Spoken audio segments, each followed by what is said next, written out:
على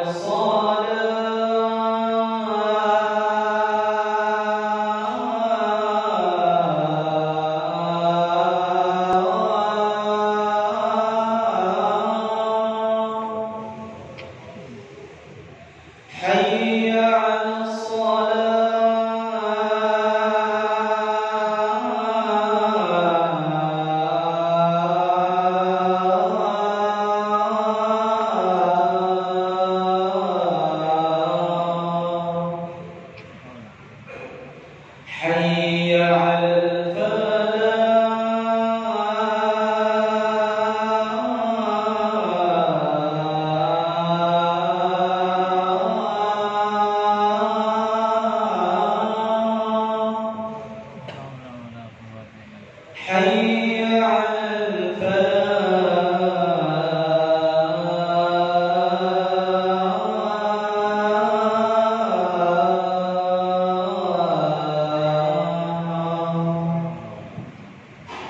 الله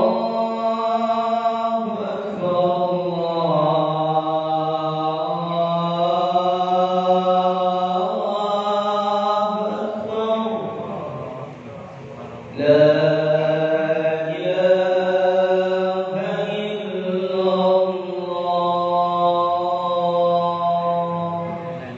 محمد رسول الله صلى الله عليه وسلم.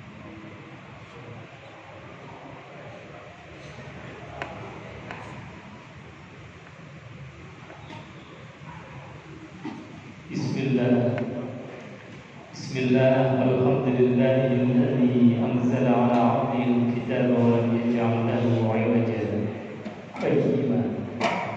قيما لينذر بأسا شديدا من لدنه ويبشر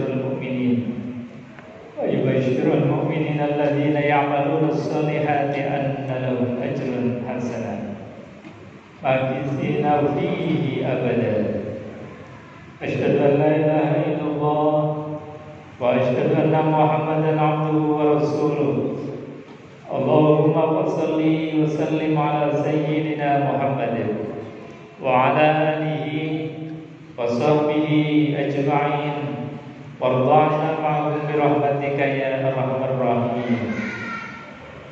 يا أيها الحاضرون أوصيكم ونفسي بتقوى الله فقد فاز فوزا عظيما كما قال الله تعالى في كتابه الكريم وأصدق القائلين أعوذ بالله السميع العليم من الشيطان الرجيم بسم الله الرحمن الرحيم يا أيها الذين آمنوا اتقوا الله حق تقاته ولا تموتن إلا وأنتم مسلمون. Hadirin jamaah sidang salat Jumat rahimakumullah. Pada kesempatan yang berbahagia ini kita bersyukur kepada Allah Subhanahu wa taala di mana kita telah diberikan nikmat yang tiada terhingga, baik yang zahir maupun batin, yang besar maupun yang kecil, yang tampak maupun yang tersembunyi. Semua nikmat itu tentu datangnya dari Allah Subhanahu wa taala. Oleh karenanya, selaku makhluk yang baik, manusia yang baik, tidaklah elok manakala ketika diberikan nikmat oleh Allah kemudian tidak ada ucapan terima kasih. Maka ucapan terima kasih kita ini kepada Allah kita buktikan dengan ucapan biqauli alhamdulillahi rabbil alamin, dan juga dengan perbuatan kita wujudkan dengan kita melangkahkan kaki kita dari rumah masing-masing menuju tempat yang mulia ini untuk memenuhi seruan Allah, panggilan melaksanakan sholat Jumat berjamaah. Mudah-mudahan ini bagian dari rasa terima kasih syukur kita kepada Allah yang janjinya Allah, barang siapa yang bersyukur kepada Allah la azidannahu, pasti akan ditambah nikmatnya oleh Allah. Ini merupakan rumus kepastian yang dijanjikan oleh Allah. Wa in ta'azzana rabbukum la in syakartum la azidannakum. Barang siapa yang diberikan nikmat oleh Allah, kemudian dengan lisannya berterima kasih, dengan jawarih anggota badannya rukuk dan sujud bersimpuh di hadapan Allah, maka akan terus-menerus diberikan nikmat yang tiada henti dari Allah. Namun sebaliknya, ketika diberikan nikmat oleh Allah Subhanahu wa taala tidak mau terima kasih, tidak ada wujud syukurnya sama sekali, inna azabi lasyadid, maka Allah mengingatkan bahwasanya sungguh siksa Allah amat sangat pedih. Hadirin jemaah yang dimuliakan Allah Subhanahu wa taala. Maka di awal khutbah ini khatib berwasiat kepada diri dan jemaah sekalian untuk senantiasa meningkatkan iman dan takwa kita sebagai wujud rasa syukur. Tentu iman dan takwa adalah makna dan arti yang sebenar-benarnya, yaitu imtitsalul awamir wa ijtinabun nawahi, menjalankan yang diperintahkan oleh Allah dan menjauhi dengan sekuat tenaga apa yang dilarang oleh Allah. Hadirin jamaah yang dimuliakan Allah, dalam keseharian kita, dari mulai bangun tidur sampai menjelang tidur, bahkan tidur itu sendiri pun kita niatkan sebagai wujud ibadah kita kepada Allah Subhanahu wa taala. Karena memang itu yang dikehendaki oleh Allah, wa ma khalaqtul jinna wal insa illa liya'budun. Tidaklah aku ciptakan jin dan manusia kecuali untuk beribadah kepada Allah. Namun dalam tanaman kebaikan ibadah, dari mulai bangun tidur sampai menjelang tidur, bahkan tidur itu sendiri pun yang kita niati untuk ibadah kepada Allah, bagaikan tanaman, setiap tanaman itu pasti ada gulmanya. Setiap tanaman itu pasti ada penyakitnya. Setiap tanaman juga ada virusnya yang akan mengganggu pertumbuhan daripada tanaman itu sendiri. Begitu juga tanaman ibadah kita, tanaman amal baik kita pun tidak luput dari apa yang disebut sebagai penyakit-penyakit amal ibadah kita. Karenanya di antara penyakit-penyakit yang akan menghanguskan perbuatan baik kita, amal soleh kita, ibadah kita, kalau kita tidak hati-hati, maka amalan baik yang kita tanam setiap hari, setiap saat itu akan hangus, lenyap tanpa ada bekas sama sekali. Makanya baginda Rasulullah SAW mengingatkan kepada kita, iyyakum wal hasad, jauhilah olehmu satu virus, satu penyakit, satu gulma, penyakit hati yang sangat berbahaya, yang ini akan menggerogoti dan menghilangkan amal baik kita. Itulah yang disebut sebagai penyakit hasad atau hasud. Al-hasad, kata baginda Rasulullah, fa innal hasad yakulul hasanat, karena penyakit hasud ini akan menghanguskan hasanat, setiap kebaikan-kebaikan kita. Apa itu hasud? Hasud adalah keinginan besar ketika ada orang lain mendapatkan kegembiraan, kebahagiaan.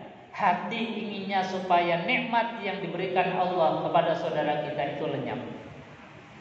Dalam bahasa yang lebih mudah, hasud adalah senang ketika orang lain susah dan susah ketika orang lain mendapatkan nikmat kegembiraan.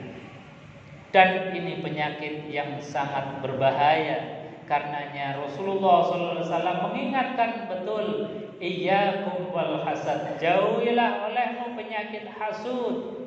Karena penyakit hasud, fa innal hasada yakulul hasanat, karena hasud ini akan menggerogoti kebaikan amal ibadah kita. Kama ta'kulun nar al-khataba, digambarkan oleh baginda Rasulullah SAW, hangusnya amal kita itu bagaikan kayu bakar yang hangus dilalap si jago merah. Seperti kayu yang hangus dilalap api tanpa ada bekas, yang sisa adalah hanya arang dan debu hitam saja. Hadirin jemaah yang dimuliakan Allah Subhanahu wa taala. Maka saking bahayanya penyakit ini, dan memang di dalam sejarah peradaban umat manusia, penyakit inilah yang menjadikan prahara safkud dima pertama, pertumpahan darah pertama antara Qabil dan Habil, anaknya Nabiullah Adam alaihissalatu wassalam, ketika salah satu itu terjangkit penyakit hasud, yaitu ketika diterangkan di dalam Al-Qur'anul Karim, Allah memerintahkan kepada keduanya untuk berkurban. Maka kata Allah, fatuqubila min ahadihima wa lam yataqabbal minal akhar. Satu orang diterima kurbannya karena niatnya ikhlas, kurbannya sempurna, kurbannya terbaik. Sementara yang satunya kurbannya asal-asalan, dengan niat untuk mencari nama, mencari popularitas dan lain sebagainya. Maka salah satu yang ikhlas dan kurbannya ini istimewa, paling baik, dilandasi karena ridho dari Allah, diterima oleh Allah Subhanahu wa taala. Yang ditolak kemudian muncul penyakit yang namanya hasad. Akhirnya apa? Keduanya, salah satu dari duanya ini kemudian membunuh di antara yang lain. Inilah kasus pertama yang disebabkan penyakit yang namanya hasad. Hadirin jemaah yang dimuliakan Allah Subhanahu wa taala, dalam surat Yusuf ini juga dikisahkan. Kisah dalam surat Yusuf ini bahkan disifati oleh Allah Subhanahu wa taala sebagai ahsanul qasasi, kisah terbaik. Karena kisah ini menjadi inspirasi kita, pelajaran bagi kita. Ketika Nabiullah Yusuf alaihissalatu wassalam itu bermimpi di malam hari. Jadi kata Allah di dalam surat Yusuf ini, nahnu naqussu 'alaika ahsanal qasasi. Kami, kata Allah, mengisahkan, mensejarahkan kepada kalian, kepada engkau wahai Muhammad, ahsanal qasasi, yaitu sebaik-baik kisah, cerita, sejarah yang diungkap kembali sebagai pelajaran bagi kita, agar kita tidak melakukan satu perbuatan yang sama seperti yang dikisahkan oleh Al-Quran. Bagaimana kisahnya? Ketika Nabiullah Yusuf alaihissalatu wassalam bermimpi di malam hari, idh qala Yusuf li abihi ya abati inni ra'aitu ahada asyara kawkaban. Idh qala Yusuf, ketika Yusuf berkata li abihi, kepada bapaknya, yaitu Nabiullah Ya'qub alaihissalatu wassalam, inni ra'aitu ahada asyara kawkaban. Duhai bapakku, tadi malam aku bermimpi ada 11 bintang gemintang, wasyamsa wal qamar, dan juga matahari serta rembulan. Ra'aituhum li, saya melihat mereka semua itu sajidin, tunduk kepadaku, sujud kepadaku. Lalu apa yang dilakukan oleh bapaknya Nabiullah Yusuf alaihissalatu wassalam? Maka qala ya bunayya, karena Nabiullah Ya'qub alaihissalatu wassalam itu tahu persis bahwasanya mimpinya Nabi Yusuf alaihissalatu wassalam bukan sembarang mimpi, karena mimpinya seorang nabi adalah ar-ru'yah as-shadiqah, mimpi yang benar, mimpi yang bukan sekedar kembang tidur, tapi memang benar-benar menjadi isyarat bahwasanya beliau kelak nanti akan menjadi seorang nabi dan seorang rasul. Maka yang dilakukan dan diperintahkan oleh bapaknya, ya bunayya, duhai anakku, belahan hatiku, belahan jiwaku, la taqsus ru'ya ala ikhwatik, jangan engkau ceritakan mimpi ini ala ikhwatik, kepada saudara-saudara kalian. Karena Yakub tahu saudara-saudaranya punya sifat iri, dengki, hasud. Andai kata kemudian cerita ini sampai ke telinga mereka, mereka tentu tidak akan terima, bahkan akan mencelakakan Nabiullah Yusuf alaihissalatu wassalam. Makanya diperintahkan oleh bapaknya, ya bunayya la taqsus ru'yaka ala ikhwatik fayakidu laka kaida. Karena kalau diceritakan mereka pasti akan melakukan makar, tipu daya, niatan yang jelek, niatan yang jahat kepada engkau wahai Yusuf. Hadirin jemaah yang dimuliakan Allah Subhanahu wa taala. Tetapi itu akhirnya kemudian saudara-saudaranya Yusuf itu mulai tahu karena perlakuan daripada Nabiullah Ya'qub alaihissalatu wassalam ini betul-betul protektif terhadap Nabiullah Yusuf, sehingga saudara-saudaranya kemudian timbul rasa iri, dengki, bahkan hasud. Inilah di antara bahayanya hasud. Yang pertama digambarkan di dalam Al-Qur'anul Karim, di antara bahayanya hasud ini saudara-saudaranya Nabiullah Yusuf alaihissalatu wassalam sampai terhadap orang tuanya sendiri ini kemudian durhaka. Kedurhakaan daripada anaknya Nabiullah Yakub, saudara-saudaranya Yusuf ini digambarkan dan diabadikan di dalam Al-Quran dengan ucapan mereka, yaitu apa? Inna abana lafi dhalalim mubin. Saudara-saudaranya Yusuf itu kemudian menuduh bapaknya sendiri. Inna abana, sesungguhnya bapakku, lafi dhalalim mubin, ini berada dalam kesesatan yang nyata. Kita nggak bisa bayangkan bapaknya sendiri disesat-sesatkan. Nabiullah Ya'qub alaihissalatu wassalam disesat-sesatkan dengan lisan jelek, lisan buruk mereka. Karena apa? Sudah ada penyakit hasud yang ada di dalam hati mereka. Yang kedua, kemudian dengan jelas mereka memproklamirkan uqtulu Yusuf. Kalau begini terus perlakuan bapakku terhadap Yusuf, maka uqtulu Yusuf, mereka berencana membunuh Yusuf. Dan akhirnya tipu daya dan akal busuk mereka membawa Yusuf ke suatu tempat. Kemudian Yusuf dimasukkan ke dalam sumur, yang akhirnya kemudian Allah selamatkan Nabiullah Yusuf alaihissalatu wassalam. Hadirin jamaah sidang sholat Jumat rahimahullah. Jadi bahayanya hasud ini bukan hanya untuk pelakunya, karena pelakunya kalau terjangkit penyakit ini, semua amal-amal baiknya itu akan hilang dan diberikan kepada orang yang dihasudi. Dan bagi orang yang dihasudi juga bahaya. Karena apa? Sampai kepada safkud dima, sampai kepada pertumpahan darah. Kadang-kadang hanya karena iri dengki, kemudian kita melakukan satu tipu daya, bahkan nyawa pun kadang-kadang sampai melayang. Inilah di antara bahaya sifat hasud. Oleh karenanya Allah Subhanahu wa taala mengajarkan kepada kita satu doa untuk terhindar daripada penyakit yang berbahaya ini. Allah sampaikan, qul a'udzu birabbil falaq min syarri ma khalaq wa min syarri ghasiqin idza waqab wa min syarri naffatsati fil 'uqad wa min syarri hasidin idza hasad. Adalah baginda Rasulullah yang punya sifat maksum saja.